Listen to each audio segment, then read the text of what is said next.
আজি 1 লাখ আমি চাকৰি দিলো এইবাৰ আমি সিদ্ধান্ত লৈছো যে এই বছৰটোত আমি আৰু 50,000 চাকৰি দিম এইবাৰ চাকৰি দিওঁতে মই লক্ষ্য কৰিলো চাকৰি নামতটো আমি টকা পইচা খোৱাৰ কথাই নুঠে দূৰ দূৰলটো এবিলাক চোৱাৰ কথা নুঠে কিন্তু চাকৰি দিওঁতে মই দেখা পালো যে চাকৰি থকা ঘৰত দুটা তিনটাও আছে বহুতৰ ঘৰত চাকৰিও নাই এইবাৰ আমি ঠিক কৰিছো যে যাৰ ঘৰত এটাও চাকৰি নাই তাক এইবাৰ আমি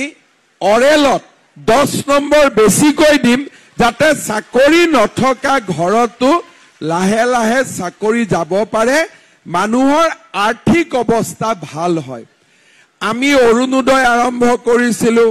830 টকা দি 19 লাখ মহিলা তাৰ পিছত 1250 কৰিলো 30 লাখ মহিলা এইবাৰ আমি ঠিক কৰিছো যে আমি প্ৰত্যেকটো পৰিয়ালকে ঘৰে ঘৰে আমি এটাকৈ অৰুণোদয় দি দিম যাতে পুৱা আৰু নোপোৱাৰ কথাটো নোহোৱা হৈ যায় অৰ্থাৎ আৰম্ভণি আমি সৰুকৈ কৰো কিন্তু এটাৰ পিছত এটাকৈ কৰি কৰি কৰি গৈ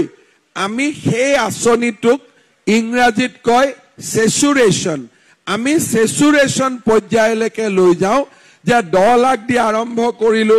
30 লাখত গলো এই বছৰ 50 লাখত যাম 62 লাখ পোৱাৰ লগে লগে প্ৰতি ঘৰতে এটাকৈ অৰুণোদয় পাই গল যোৱা বছৰ মোদী ডাঙৰীয়াই আয়ুষ্মান ভাৰত আৰম্ভ কৰিছিল আঁচনিবোৰ নিজৰ ঘৰত গণ্ডগোল এটা নোহোৱালৈকে এই আঁচনিবিলাকৰ প্ৰভাৱটো বুজা নাযায় যোৱা কালি মই কৈ আছিলো যে এখন ঘৰত লৰা এজনে চাকৰি পালে লৰাজনে ভাবিলে যে মই বিয়া পাতো দেউতাৰ বয়স হৈছে বিয়াৰ কাৰণে সব ঠিক ঠাক কৰিলে ফটক কৰি খবৰ আহিলে যে দেউতাৰ হাৰ্ট এটেক লগে লগে অপাৰেশন হাৰ্ট সাৰ্জাৰী যিখিনি টকা মই বিয়াৰ কাৰণে ৰাখিছিলো এতিয়া এইখিনি টকা দেউতাৰ চিকিৎসা দিব লাগিব কাৰণ দেউতাৰ চিকিৎসাটো বিয়াতকৈ ডাঙৰ নহয় এতিয়া আপোনালোকে চাওক যে আমি ঘৰে ঘৰে ৰেশন কাৰ্ড দিছো ৰেশন কাৰ্ডখন দিলেই হস্পিটালত 5 লাখ টকালৈকে বিনামূলীয়া ট্ৰিটমেন্ট পকেটৰ পৰা 10,000 15,000 টকা লাগিব পাৰে কিন্তু আজি এই কাৰ্ডখন নহলে লৰাজনৰটো 5 লাখ টকাই দেউতাকৰ নামত লাগি গলহেতেন এতিয়া কৰবাত হস্পিটালত 10,000 5,000 লাগিছে বেলেগ কথা কিন্তু মোদীজীৰ কাৰণে আমি ট্ৰিটমেন্ট কৰিছো আজি মোৰ ঘৰত বিপদ হোৱা নাই মই কাৰ্ডখনৰ পাৱাৰটো গম পোৱা নাই যিদিনাখন বিপদ হ'ব আমি কাৰ্ডখনৰ পাৱাৰটো গম পাম মই বহুত অৱসৰপ্ৰাপ্ত চৰকাৰী কৰ্মচাৰী পাওঁ মাজে মাজে কেতিয়াবা কাৰ্ডত টকা পইচা নিদিলে যে 75 বছৰ হলেই ধনী দুখীয়া চাকৰি কৰিছিল এয়াৰ ফোৰ্স কৰবাত gazetted officer non gazetted officer একো কথা নাই 75 বছৰ হলেই এইবাৰ আমি সকলোকে আয়ুষ্মান ভাৰতৰ কাৰ্ড দি দিম যাতে লৰা ছোৱালীৰ গাঁঠিৰ ধন দেউতাকৰ ট্ৰিটমেন্টৰ কাৰণে ভাঙিব নালাগে বহুত দেউতাক আছে বেমাৰ থাকা বুলি কলে লুকাই দিয়ে যে লৰাটোৰ কষ্ট হ'ব গতিকে বেমাৰটোৰ কথা নকওঁ বহুত দেউতাক মই নিজে পাইছো মোৰ আজি 25 বছৰৰ ৰাজনৈতিক জীৱনত মই বহুত বাপেক মাক পাইছো লৰাটোক নকয় নিজে যি পাৰে কৰিলে আৰু নোৱাৰিলে নাই লৰা বুৱাৰীৰ কষ্ট হ'ব নকওঁ এনেকুৱা বহুত মানুহ আছে কোভিডৰ সময়ত মোৰ অভিজ্ঞতা হৈছিল মই স্বাস্থ্য মন্ত্ৰী আছিলো ইমান সিনিয়ৰ সিটিজেনক লগ পাওঁ আইসিইউত থাকে মই আইসিইউত লগ কৰিব যাওঁ মই লো আপোনাৰ লৰাজনক খবৰ নিউ বুলে বাবা নালাগে লৰাজনক খবৰ দিব যি হ'ব হ'ব তই আছ যি হ'ব হ'ব আমি চাম বুলি বহুতে লৰা ছোৱালী কষ্টও দিব নোখোজে এনেকুৱা দেউতাক মাক আমাৰ লগত আছে আজি সেইবিলাকৰ কাৰণে আয়ুষ্মান ভাৰত এইবাৰ আমি যেতিয়া মই হেলথ মিনিষ্টাৰ আছিলো তেতিয়া অষ্ট্ৰেলিয়াৰ পৰা মোৰ তাত মানুহ আহিছিল কৈছিল যে আপুনি সাৰ্ভাইকেল কেন্সাৰৰ ভ্যাকচিন দিয়ক কিমান দাম এটা ভ্যাকচিনৰ দাম 30,000 টকা ভ্যাকচিনটো দিলে কি হয় 10 বছৰৰ ছোৱালীক যদি আমি 2টা ডোজৰ ভ্যাকচিন দিও ছোৱালীজনীৰ শৰীৰত সাৰ্ভাইকেল ক্যান্সাৰ নহয় মহিলাৰ ক্যান্সাৰ দুই ধৰণৰ হয় ব্ৰেষ্ট ক্যান্সাৰ নহলে সাৰ্ভাইকেল ক্যান্সাৰ মানে কি প্ৰজনন অংগত হোৱা ক্যান্সাৰ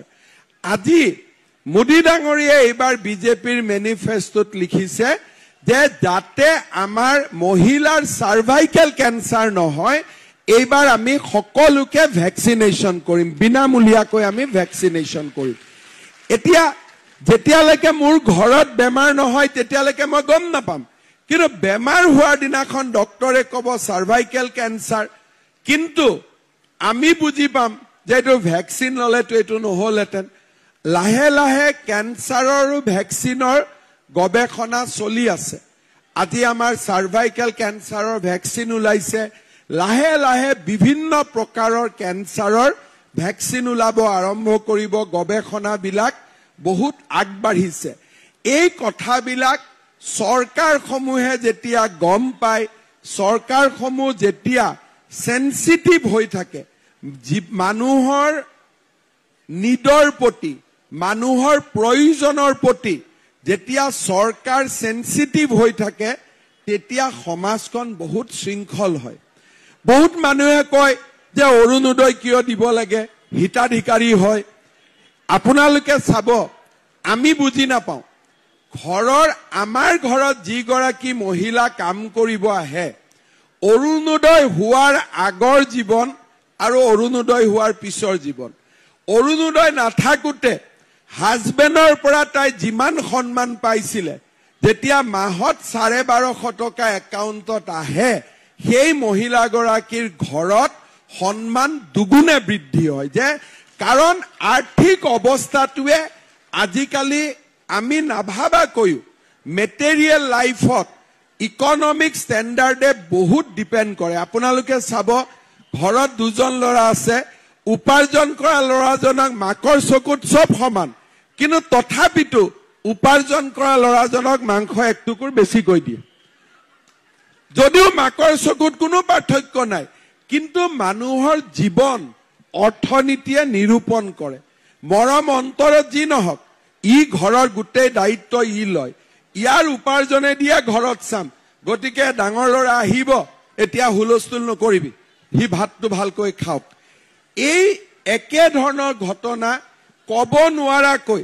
অৰুণোদয় আঁচনি অহাৰ পিছত বয়োজ্যেষ্ঠ মহিলা দেউতাক মাক আছে ঘৰত দেউতাক আছে মহিলা গৰাকী একাউণ্টত 1250 টকা আহে মহিলাজনীৰ সন্মান ঘৰখনত বহুত বাঢ়ি যায় এইবাৰ আমি এটা আঁচনি আনিছো যে আমাৰ ঘৰবিলাকত একোজন মূল ব্যক্তি থাকে যোনে উপাৰ্জন কৰে এতিয়া আজিকালি উপাৰ্জন কৰোতে উপাৰ্জন আগৰ দৰে নহয় কষ্ট হয় মানুহজনে লোন লয় মানুহজনে ধাৰ কৰে জীৱনত সংগ্ৰাম কৰি মানুহজন গৈ থাকে কিবা এটা ভগৱানে নকৰক মানুহজনৰ মৃত্যু হল ঘৈণীয়েকে এমাহ পিছত গম পায় অমুকৰ তাত 1 লাখ ধাৰ তমুকৰ তাত 2 লাখ ধাৰ বেচেৰি ঘৈণীয়েকজনীয়ে কি কৰিব এইবাৰ আমি কৰিছো যে পৰিয়ালৰ মূল মানুহজনক আমি এটা ইন্সুৰেন্স কৰাম প্ৰিমিয়ামটো মানুহজনে দিব নালাগে প্ৰিমিয়ামটো চৰকাৰে দি থাকিব আৰু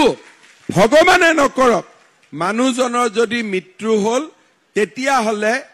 অন্তত 2-3 লাখ টকা ঘৈণীয়েকজনীয়ে ইন্সুৰেন্স কোম্পানীৰ পৰা পাই গল আজি আপোনালোকে চাওক কংগ্ৰেছৰ আছিলে ধুতি লুঙি ফুটা কম্বল আঠুৱা আমি কত লৈ গৈ আছো চৰকাৰী চাকৰি কৰ্মসংস্থাপন অৰুণোদয় লাখপতি বাইদেউ আমি বেলেগ বেলেগ ধৰণে আমাৰ সমাজখনক আগুৱাই লৈ গৈ আছো আজি এতিয়া লাখপতি বাইদেউ 40 লাখ মহিলা আত্মসহায়ক গ্ৰুপত আছে গাঁৱে গাঁৱে খুটখুৰ এতিয়া মই যেতিয়া 10,000 টকাকৈ মহিলা কেইগৰাকীক দিম 10 গৰাকী মহিলা লগ লাগি 1 লাখ হ'ব নিজৰ ধাৰৰ পইচা নিজে ল'ব খুটখুৰৰ ওচৰত যাব নালাগে এই 10,000 টকা ভাল কৰি খৰচ কৰিব আৰু 25,000 টকা দিলো নাৰী শক্তিশালী হ'ল সমাজখন শৃংখলিত হ'ল মই আমাৰ বিশেষকৈ আমাৰ ইয়াত নহয় আমাৰ চৰ অঞ্চলত বহুত অঞ্চলত ছোৱালীক 11 বছৰ বিয়া দি দিয়ে